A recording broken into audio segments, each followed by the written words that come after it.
Estate sales have always fascinated me, but they're more than just a hobby. They're an obsession. Something about the combination of mystery and history wrapped up in other people's possessions draws me in. You never know what you'll find. That fascination led me to the doorstep of Mr. Graves' estate sale, an event I'll never forget. The advertisement had been vague, promising rare finds and antiques from the collection of a recently deceased world traveler. The house itself was a crumbling Victorian mansion with ivy snaking up its facade. As I walked up the cracked stone path, a group of chattering visitors spilled out of the door, clutching armfuls of peculiar items: a rusted clock, a gilded birdcage, and even what looked like an old ceremonial dagger. Standing at the entrance was Mr. Graves himself, or so I thought. He introduced himself as the late collector's nephew. His appearance was unsettling. His pale, gaunt face made his piercing blue eyes seem almost otherworldly. When I hesitated to enter, he gave me an encouraging nod, though it felt more like he was ushering me into a trap. Inside, the air was heavy with the smell of mildew and aged wood. Items were arranged haphazardly, as if waiting for the right person to claim them. On a nearby table, an elderly woman picked through a stack of leather-bound books, muttering about how the collector must have been a genius or a lunatic, but my attention kept drifting toward a door at the back of the room. It was slightly ajar, and behind it, I could hear faint murmurs. Visitors were discussing something below. A man near me mentioned that the basement held the real treasures, while another warned that people had felt uneasy down there. It was the kind of offhand comment designed to keep someone like me curious. The staircase leading down was narrow, with wooden steps that groaned underfoot. The basement was dimly lit by a single dangling bulb, casting shadows that seemed to stretch unnaturally. The shelves down there were filled with bizarre objects: porcelain dolls missing their eyes, vials of cloudy liquids, and even what looked like shrunken heads. And then I saw a small, ornate mirror tucked away in the corner. Its silver frame was intricately carved with twisting vines, almost as if they were alive. The glass was foggy, but there was something about it that drew me in. I felt compelled to pick it up, though the moment my fingers touched the frame, a wave of heat surged through. As I held it, I turned to ask someone nearby if they felt the warmth too, but the room had gone silent. The other shoppers had left, leaving only Mr. Graves at the bottom of the stairs. He commented that the mirror was one of his favorites, his voice strangely devoid of emotion. When I asked how much it cost, he named a price so low I couldn't resist. I didn't know why I felt uneasy. Maybe it was the way he stared at me as I left. That night I placed the mirror on my dresser. It was heavier than it looked, so I set it down carefully. My plan was to clean the surface the next morning since it was streaked with grime. For now, I just wanted to get some sleep. At around 2 a.m., I woke up to an odd sound: soft whispers, faint but distinct. At first, I thought it was the wind outside or maybe my imagination. But as I sat up, I realized the whispers were coming from inside the room, more specifically from the dresser. The mirror seemed to hum softly, and I felt that warmth again, though this time it was more intense.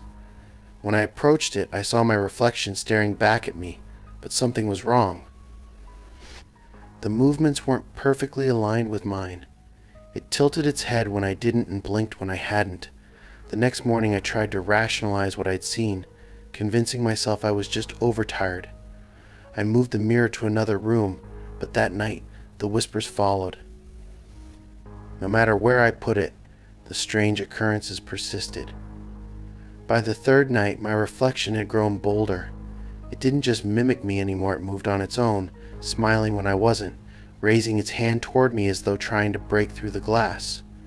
Panicked, I turned to the internet for answers.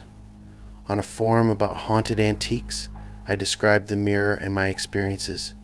Almost immediately, replies flooded in. Some users warned me never to break the mirror, as doing so might release whatever was attached to it.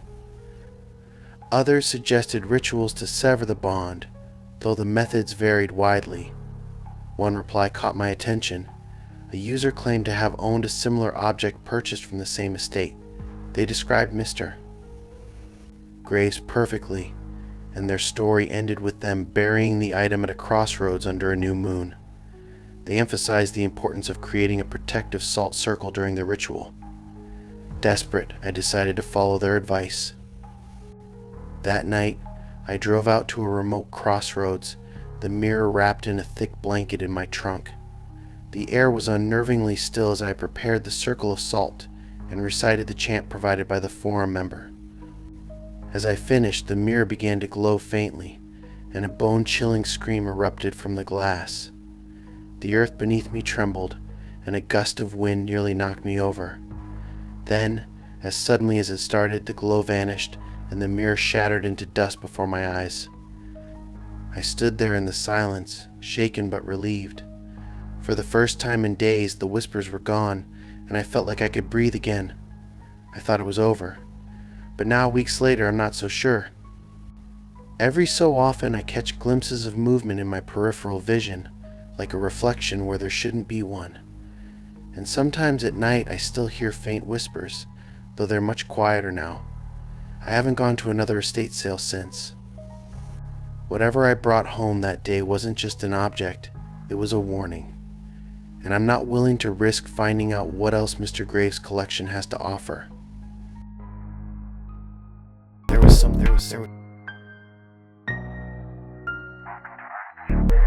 When I moved into my first apartment, I wanted to decorate it with unique finds. Something about vintage shops and thrift stores appealed to me. The older, the better. I didn't think much about the history behind the items I bought. To me, they were just decorations. That mindset changed the day I found the figurine. It was tucked away in a forgotten corner of a thrift store I frequented. The owner, a quiet woman who always seemed preoccupied, mentioned that the back shelves hadn't been touched in years. That was exactly what I liked to hear. The figurine caught my eye immediately. It was about 8 inches tall, carved from dark wood.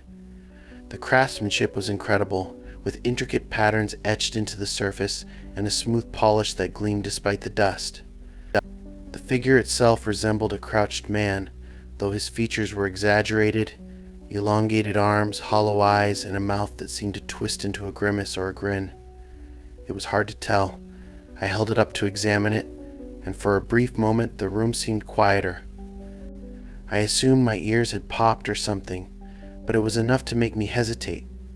I asked the shop owner about the piece, but she just shrugged, saying it had been there longer than she could remember. She sold it to me for $5, happy to finally get rid of it. Back home, I placed the figurine on a shelf in the living room. It fit perfectly with the rustic vibe I was going for, and I didn't think about it again until that night. Around midnight, I woke up to a faint tapping noise. It was rhythmic and soft, like someone gently rapping their knuckles on wood. At first, I thought it was coming from the walls, maybe a neighbor hammering something late at night. But as I got up to investigate, the sound seemed to follow me. When I reached the living room, it stopped altogether. That should have been a relief, but it wasn't. The figurine sat on the shelf, its hollow eyes catching the faint glow of the streetlight outside. I felt ridiculous staring at it, wondering if an inanimate object could make noises. Laughing at myself, I went back to bed. The next day, things escalated. I worked from home, and around noon my laptop started acting up. The screen would glitch, and random tabs opened by themselves. At first I blamed a virus, but then I noticed a pattern in the words that appeared in the search bar. They formed fragmented phrases like "leave now" and "it's watching." I pushed my chair away, heart pounding, and decided I needed a break. When I walked into the living room, I froze. The figurine wasn't on the shelf anymore. I found it on the coffee table, positioned perfectly in the center, as though someone had carefully placed it there. No one else had access to my apartment. My door was locked, and the windows were shut. I told myself I must have moved it and forgotten, though deep down, I knew better. That night, the tapping noise returned, louder this time. I followed the sound again, my hands trembling as I flicked on the living room light. The figurine was on the floor, lying on its side as though it had been thrown. But the shelf wasn't near enough for it to fall naturally. I didn't sleep much after that. The next morning I decided to get rid of it. But as I reached for the figurine, a sharp pain shot through my hand. It felt like I had touched something burning hot, though the figurine's surface was cool to the touch. I called the shop owner to ask if she knew anything about it. She sounded surprised to hear from me, and even more surprised when I described the figurine. Her voice dropped to a whisper as she explained that she'd found it in a box left anonymously at the store. She admitted that she felt uneasy around it, but since nothing had happened to her directly, she didn't think much of it. When I mentioned the tapping and the strange computer glitches, she grew quiet. Finally, she told me to take it far away from my home, preferably to a place where it couldn't harm anyone else. She said she'd heard of objects like this before, things that carried curses or spirits, and they often reacted violently when someone tried to discard them. Despite her warning, I packed the figurine in a box and drove out to a park on the outskirts of town. I left it beneath a tree, hoping that would be the end of it, but the next morning it was back. I found the box sitting on my doorstep, the tape I'd used to seal it peeled away neatly. I didn't know what else to do, so I shoved the figurine into a bag and drove out to the nearest lake. The whole drive I could hear faint tapping coming from the bag, though I refused to look inside. When I reached the lake, I hurled the figurine into the water as far as I could, watching it sink beneath the surface. I stayed there for hours, half expecting it to resurface. It didn't. For weeks I was jumpy, waiting for the figurine to reappear, but it never did. The tapping stopped and my computer worked fine again. Still, I can't shake the feeling that it's not over. Sometimes when I walk past the shelf where it used to sit, I swear I can hear faint whispers too soft to make out. And every now and then I have the strange urge to visit that lake, as though something is calling me back.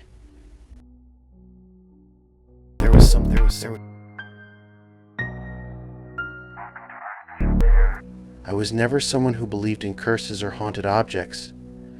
To me, they were just products of overactive imaginations or campfire tales meant to scare kids. That's probably why I bought the mirror. I didn't think much of the strange aura it seemed to have. The mirror was undeniably beautiful. Its gold frame was intricately carved with ivy leaves and roses, each vine and petal crafted with stunning detail. The glass itself was flawless, reflecting everything with unsettling clarity. I found it at an estate sale. The house was ancient, with creaking floorboards and the kind of dim lighting that seemed to hold secrets. The mirror leaned against a wall in an otherwise empty room, as if waiting for me. The woman running the sale seemed hesitant when I asked about it. She told me it was unique and asked if I was sure I wanted it. Her tone was cautious, almost as if she were warning me, but I laughed it off. It was just a mirror.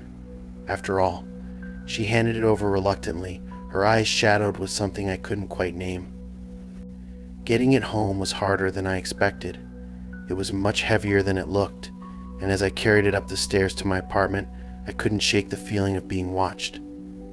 I told myself it was my imagination and pushed the thought aside. Once I hung it in my bedroom, the mirror transformed the space. Its reflective surface seemed to catch the light in ways that made the room feel larger and brighter. Every time I walked past it, I couldn't help but admire how elegant it made my otherwise plain apartment look. About a week later, strange things started happening. One night, as I brushed my hair in front of the mirror, I noticed a flicker of movement behind me. My heart skipped a beat, and I turned quickly, but the room was empty. I dismissed it as a trick of the light, but the flickers continued. Every time I glanced at the mirror, there was something, just at the edge of my vision, moving.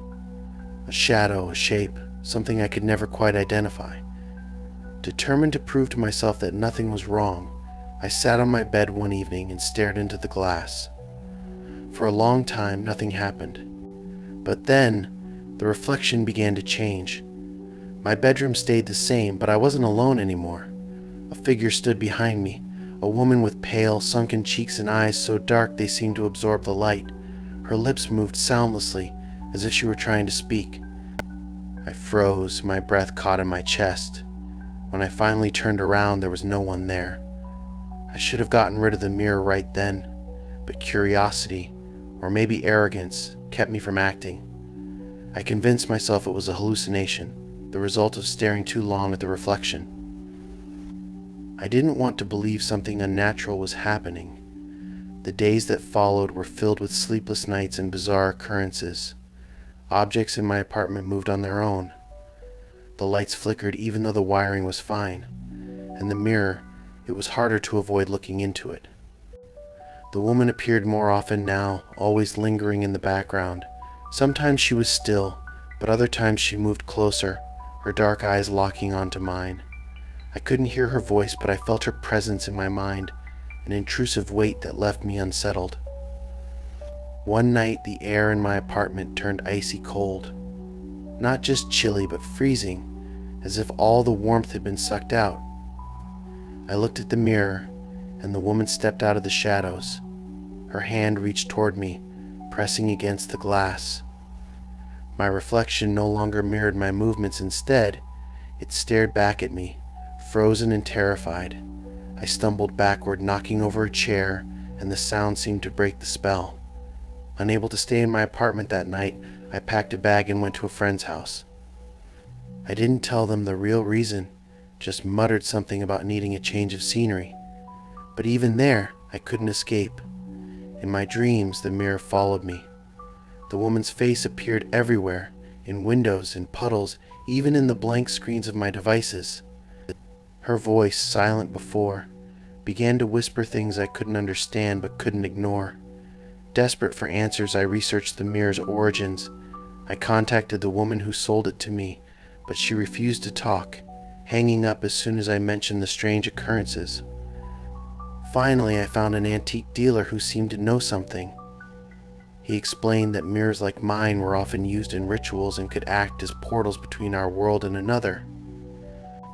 He warned me that whatever was trapped inside was growing stronger, and that breaking the mirror would only make things worse. He gave me instructions on how to cleanse it, a ritual involving salt, candles, and prayers. It sounded like something out of a movie, but I had no other options. That night, I followed his instructions. The air in my apartment felt heavy as I set up the ritual, the flickering candles casting long shadows across the walls. As I chanted the words he'd given me, the mirror began to shake. The woman appeared once more, her face contorted with rage. She pressed her hands against the glass, and for a moment I thought it wouldn't work. But as I finished the final line of the chant, the glass cracked, a web of fractures spreading across its surface. The woman's scream wasn't audible, but I felt it in my mind, a sharp, piercing cry that made my head throb. And then, silence. The mirror, once flawless, was now dull and lifeless. I wrapped it in a blanket and threw it into a dumpster, hoping that would be the end of it. I avoid mirrors now. The cracks in that one might have severed the connection, but I can't shake the feeling that she's still out there, watching and waiting for another chance.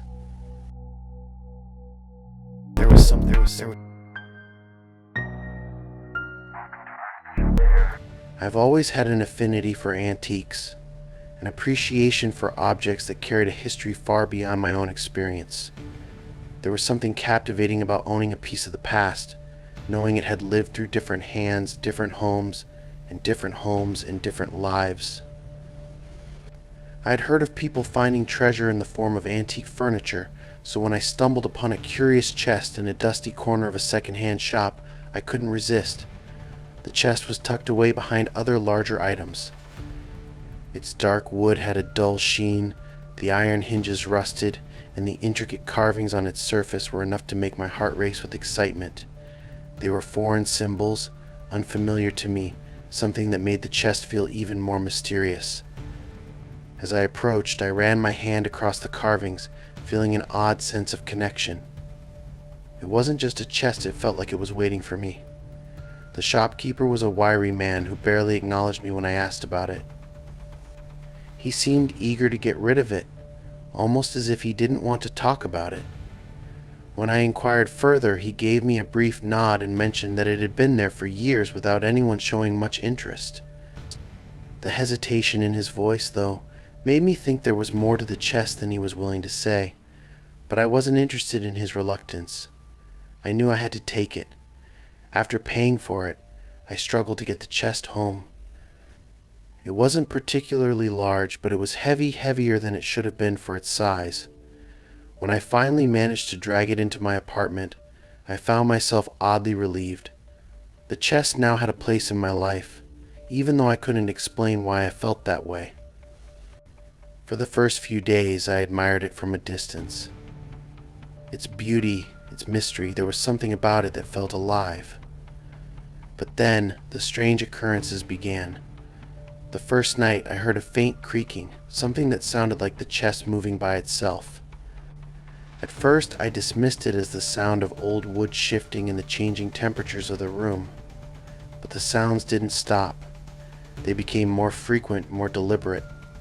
On the third night, I was lying in bed when I heard what I can only describe as a faint whisper. It was so soft that I wasn't sure if I had imagined it, but it was there. I sat up in bed, listening. It sounded like words, though they were too muffled to make out. I told myself it was just the wind, the old building settling, or perhaps my imagination playing tricks on me. But as I lay back down, the whispers came again. They were softer this time, but undeniably there. By the fifth night, the whispers had grown louder. They were no longer coming from the chest, but seemed to echo from every corner of the room. I decided to investigate. I walked over to the chest, my heart racing. The moment my fingers brushed against the wood, a cold shiver ran up my spine. I hesitated, then lifted the lid, expecting something inside. But it was empty, perfectly empty. There were no signs of disturbance, no strange markings, nothing unusual, yet the air around it felt heavier, charged. Despite the silence in the room, I felt an overwhelming urge to touch the carvings again. As my hand traced the symbols, I felt a chill run through me. There was something deeply unsettling about it. The more I touched the wood, the more the whispers seemed to intensify. The sensation was so real, it felt like someone was standing right next to me, speaking directly into my ear. I stepped away quickly, feeling my breath catch in my throat. That was when I noticed the scratches. They were faint but unmistakable, etched into the wood beneath the carvings. They looked like claw marks, sharp and frantic, as if something had desperately tried to escape. My blood ran cold. The chest, it seemed, wasn't just old, it had a history, and not one I wanted to understand. That night the sounds became unbearable. The whispers turned into low, hollow knocks, rhythmic and steady, coming from inside the chest. Each knock seemed to shake the walls, and I couldn't escape the feeling that something, or someone, was trapped inside, calling for help. I tried to ignore it, but the sounds didn't stop. They echoed through the apartment, growing louder and more frantic. I couldn't sleep. I spent the entire night sitting on the floor, trying to stay alert, waiting for the knocking to stop. But it never did. The knocks continued until the early hours of the morning, when the noise suddenly stopped as if someone had shut it off. There was silence, but a silence so deep it made my skin crawl. The next day, I searched online for anything I could find about haunted or cursed chests. I posted on a forum for antique collectors, hoping someone might recognize the symbols or have an explanation for what was happening. I received a variety of responses, some serious, others mocking, but one message stood out. It was from someone who claimed to know about artifacts like this. They said that certain objects were meant to contain something dark, something that shouldn't be released, and that the chest had probably been used for that purpose. The message suggested I get rid of it immediately. I wasn't sure what to believe, but the warning stuck with me. The knocking had started again that night, louder than before, as though the chest was trying to communicate. But this time I knew I couldn't keep it. I couldn't risk it. I called a friend for help, someone I trusted. He didn't ask questions, just helped me load the chest into his truck. We drove to the outskirts of town, to a junkyard. There, amidst the rusting cars and discarded debris, we left the chest, hoping it would never find its way back. The moment I walked away from it, a strange weight lifted from my chest. The whispers, the knocks, everything felt quieter. But that night the whispering returned. It was faint, almost like a distant murmur, but it was unmistakable. I tried to convince myself it was nothing, that I had done the right thing by leaving the chest behind, but I knew deep down that something was still following me. I don't know how it did it, but whatever was trapped in that chest had found a way to slip into my life, into my mind. The whispers are always there now, just beyond the edge of hearing, lingering in the corners of my room. I can't escape them. If you ever find a chest like the one I brought home, don't make the same mistake I did. Some things were never meant to be uncovered.